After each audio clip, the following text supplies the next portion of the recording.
हमने अपनी हालत ये कर ली कि आज लोग ये कहते हैं कि हमने अपनी वोट लगवा दी ये करके। सर हमारे साथ हाथ हो गया है, बहुत बड़ा धोखा हो गया हमारे साथ। हुक्मरानों की बोटियां खाओ और हुक्मरानों को नोचो और पहनो फिरो, या फिर नजदीक भी नहीं जाने देते पुलिस वाले, इतने होते हैं।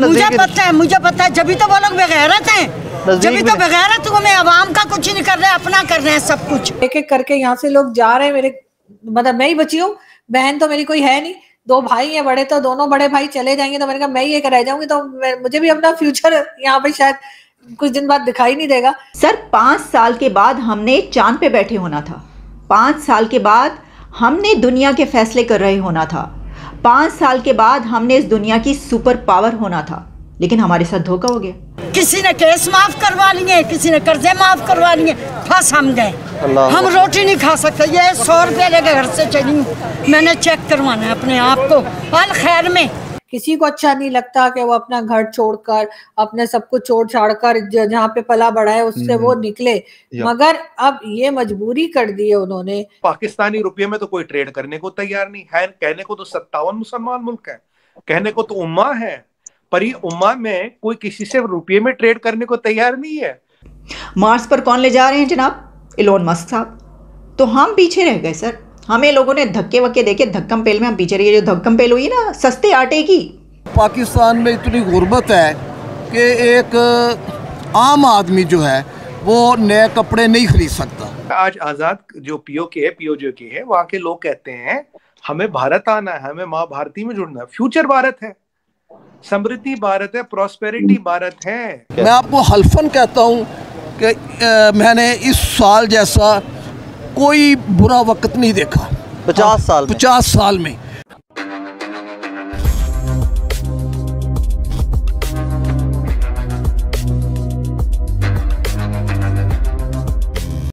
नमस्कार दोस्तों, पाकिस्तान इन दिनों कंगाली के दौर से गुजर रहा है। महंगाई ने 50 साल का रिकॉर्ड तोड़ दिया है। वहाँ के लोग 2 वक्त की रोटी के लिए भी तरस रहे हैं। हाल ही में रमज़ान के महीने में फूड डिस्ट्रीब्यूशन सेंटर पर भीड़ के कारण कम से कम 20 लोगों की मौत हो गई है। ऐसे में आवाम की उम्मीदें वहाँ की हुकूमत से ख़त्म होती जा रही है। इन सब के बीच इस्लामाबाद में रहने वाले पत्रकार आरजू काज़मी का एक ट्वीट सोशल मीडिया पर तेजी से वायरल हो रहा है। आरजू काज़मी ने अपने पूर्वजों के 1947 में भारत से पाकिस्तान चले आने का फैसला पर अफसोस जताते हुए 1 अप्रैल 2023 को ट्वीट किया।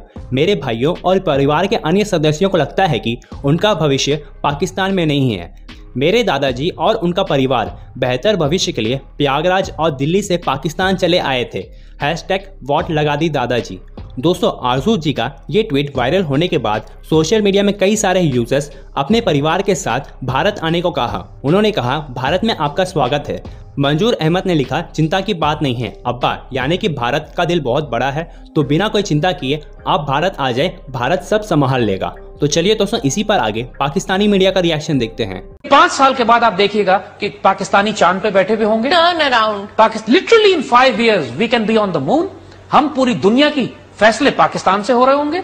We'll be the superpower of the world in 5 years, I guarantee you। Sir 5 साल के बाद हमने चांद पे बैठे होना था, 5 साल के बाद हमने दुनिया के फैसले कर रहे होना था, 5 साल के बाद हमने इस दुनिया की सुपर पावर होना था, लेकिन हमारे साथ धोखा हो गया, हाथ हो गया हमारे साथ। देखिए वो बता रहे, आपको बता रहे हैं ये कि, और ये कई साल पहले की बात है। हमने 5 साल के बाद कहाँ पर होना था और इतने साल के बाद हम कहाँ पर हैं, तो धोखा नहीं हुआ तो और क्या हुआ। और चांद पर हम बैठे होते, टांगे लटका के बैठे होते हम चांद पर मज़े से, और हमारे एक हाथ में सिगार होता, दूसरे हाथ में हमारे गिलास होता, और सामने हम इतने प्यारे प्यारे जो हमारे प्लैनेट्स हैं वो देख रहे होते। कहीं पर सैटर्न नज़र आ रहा होता, कहीं पर जुपिटर नज़र आ रहा होता, कहीं पर मार्स हमारे सामने होता। बल्कि वहाँ के फैसले भी हमने करने थे, कौन से प्लैनेट पर क्या होगा ये हम बताएंगे। दुनिया की बात तो आप छोड़ ही दें, ये इस प्लैनेट की बात तो आप छोड़ ही दें। वो कह रहे हैं कि 5 साल के बाद हम चांद पर बैठे होंगे। देखिए, मैंने आपको कहा था ना कि वो पीके में वो कहते हैं ना कि ये 1 नंबर नहीं है 2 नंबर, और फिर वो सरफराज धोखा नहीं देगा। ये हुआ है हमारे साथ। तो ये जो कंट्रीज़ हैं इस वक्त सुपर पावर की दौर में, जिन्होंने जो है वो सोचा हुआ है कि हमने कोई 3rd लार्जेस्ट इकोनॉमी बन गया है, कोई 5th लार्जेस्ट इकोनॉमी बन गया। हमारे हमसाया कंट्रीज़ कहाँ पर सोच रहे हैं जनाब, हमने तो जो है वो वहाँ की प्रेसिडेंसी लेनी है, और क्या क्या कुछ वो करवा रहे हैं, कितनी मेहनत कर रहे हैं, समिट पे समिट, कॉन्फ्रेंस पे कॉन्फ्रेंस। उनको ये पता ही नहीं कि ये तो फैसला हो गया था। ये हमने होना था, ये हमारे साथ हाथ हो गया सर। बस मैं आपको ये बताना चाह रही थी, हाथ हो गया। अच्छा, जहाँ ये सब कुछ देखें, ये जो है ना, ये सारे धोखे 75 ईयर्स से चल रहे हैं हमारे साथ। हम जैसे ही पहुँचते हैं चाँद पर बैठने के लिए, अगले 5 सालों में कोई ना कोई हमारे साथ हाथ कर जाता। कभी कोई हमें डॉलर्स दे के जिहाद करवा देता है, ये तोड़ दो जाके उस कंट्री को, जिहाद कर दो। हम फिर पैसे तो आ जाते हैं, लेकिन जाहिर है चाँद पर नहीं जा पाते। अच्छा, अब आप देखिए कि हमारे बजाय चाँद पर कौन पहुंच गया? चाँद पर पहुंचने के लिए तैयार है Saudi Arabia, UAE, India, America और वो रशिया, और उनकी तो दौड़ पहले से ही लगी हुई है, वो तो पहुंच ही चुके हैं एक मरतबा दोबारा से। मार्स पर कौन ले जा रहे हैं जनाब? इलोन मस्क साहब। तो हम पीछे रह गए सर। हमें लोगों ने धक्के वक्के देके धक्कम पेल में हम पीछे रहे। जो धक्कम पेल हुई ना सस्ते आटे की, खुद हमें कहाँ पर पीछे छोड़ दिया कि हम सस्ते आटे की लाइनों में लगे हुए हैं। चांद की लाइन में नहीं लगे हुए, चांद पर पहुंचने की लाइन में, हम सस्ते आटे की लाइन में लगे हुए हैं, जहां पर भगदड़ में 12 से 15 लोग जाम बहक हो गए हैं। आरजू, पहले मेरे ख्याल वो ट्वीट दिखा देते हैं, फिर आप अपना थोड़ा सा कमेंट कीजिएगा, बल्कि कमेंट करते हुए हम उनको उसको दिखा सकते हैं। तो आप थोड़ा सा बताइएगा कि क्या चीज थी ऐसी कि जिसके ऊपर ऐसा, मतलब जिसे कहते हैं कि हर तरफ बात हो रही है, हर तरफ जिधर देखे तो यही चल रहा है। पहले आप ट्वीट दिखा दीजिए। जी बिल्कुल, जी बिल्कुल, ट्वीट तो स्क्रीन के ऊपर चल रही है ना, you can talk on it. जी बिल्कुल सही। जी बिल्कुल फकर, 2 दिन पहले की बात है, या ट्यूसडे है ना, संडे को मैंने ये ट्वीट लगाई थी, 1 अप्रैल को इनफैक्ट ये ट्वीट थी। और इत्तेफाक से मैं मेरी अपने मेरे दोस्त से हमसे बात हो रही थी फ़ोन पे, और हम ऐसे ही डिस्कस कर रहे थे कि पाकिस्तान की क्या हालत है और क्या चीज़ पाकिस्तान में इस वक्त सही नहीं चल रही है। करते करते मैंने उनसे कहा कि मेरे 2 भाई हैं, और उनमें से एक भाई जो है वो ऑलरेडी यूरोप में है, और दूसरे जो हैं वो भी यूरोप जा रहे हैं अपनी फैमिली के साथ, और जो पहले हैं वो पहले ही अपनी फैमिली के साथ बाहर हैं। तो जो भाई यहाँ पर मौजूद है इस वक्त, मैंने उनसे पूछा कि आप क्यों जा रहे हैं, तो वो कहने लगे कि यहाँ पे फ्यूचर नहीं है, मेरा फ्यूचर भी नहीं है और बच्चों का फ्यूचर भी नहीं है, तो इसलिए उन्होंने डिसाइड किया।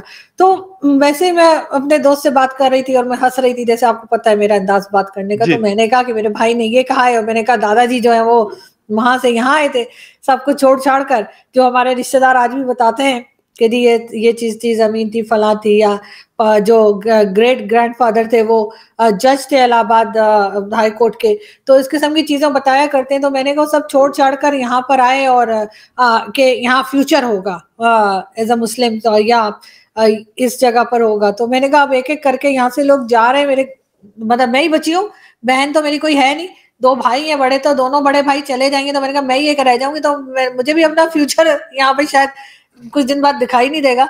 तो मैंने यही कहा, मैं उस बारे में बात कर रही थी, और फिर मैंने सोचा कि मैं ये ट्वीट भी कर देती हूँ। तो मैं उनसे बल्कि मैंने कहा भी, मैंने कहा दादाजी ने वाट लगा दी, तो वो हंस रहे थे हम लोग ना। तो मैंने वहीं पे जो है वो बात करने के बाद मैंने ये ट्वीट लगा दी, और मुझे नहीं ख्याल था कि उस पर इतना ज्यादा लोग जो है वो रिस्पॉन्ड करेंगे, इतना ज्यादा जो है वो बात होगी, जो कि बड़ा मतलब हैरत भी हुई, मज़ा भी आया। लेकिन ये कि पाकिस्तान की तरफ से कई लोग जो फैमिली फ्रेंड भी हैं, और इसके अलावा भी जान पहचान वाले, उन्होंने काफ़ी मतलब नेगेटिव कमेंट्स भी दिए, काफ़ी गुस्सा भी दिखाया, जो कि खैर उनका हक है, उनका राइट है, कह सकते हैं। मगर सबसे मज़ेदार बात ये फ़कत कि जो लोग पाकिस्तान में नहीं रहते, कोई लंदन में रहते हैं, कोई कहीं और रहते हैं, उन्होंने मुझे कहा कि पेट्रियट वैसे आरज़ू वो लोग होते हैं, हम बेचारे क्या, हम तो बस इधर बैठे हुए हैं बस। एग्जैक्टली, तो उन्होंने भी मुझे ये कहा कि आपके मतलब मेरे दादाजी का कहा कि दादाजी की रूह को बड़ी तकलीफ पहुंचाई मैंने इस किस्म का ट्वीट लगा के, मुझे शर्म आनी चाहिए। तो आई डोंट नो, मुझे नहीं लगता कि मेरे फादर को या मेरे ग्रैंडफादर को कोई इस किस्म की कोई तकलीफ मैंने पहुंचाई है या कुछ हर्ट किया होगा, क्योंकि मेरी फैमिली काफ़ी ब्रॉड माइंडेड फैमिलीज में से है और थी, और उन्होंने पूरा राइट दिया है हर किसी को, चाहे वो मेल हो फीमेल हो, कि वो अपनी सोच रखें, अपनी बात रखें। और जहाँ तक दादाजी की बात है, तो दादाजी तो यकीनन, जो हमारे यहाँ कहा जाता है 72 हूरें मिलती हैं, तो वो उनमें बिजी होंगे, उनको वो कहाँ देखेंगे कि मैं क्या कर रही हूँ, वो उधर 72 हूरों में टाइम ही नहीं मिलेगा उनको। बात सारी ये है कि ये वाली बात आपकी आरजू बड़ी इंपॉर्टेंट है। मैं आपको बता दूं, ठीक है, इस पे लोग हो सकता है बहुत सारे लोगों को ये बात बुरी लगी हो, बहुत सारों को अच्छी लगी हो, लेकिन कुछ दिन पहले कुछ दोस्तों से बात हो रही थी, आप यकीन करें, मतलब working journalist, they are working for international media, जो यूरोप, अमेरिका और इस तरह के उनके लिए काम करते हैं।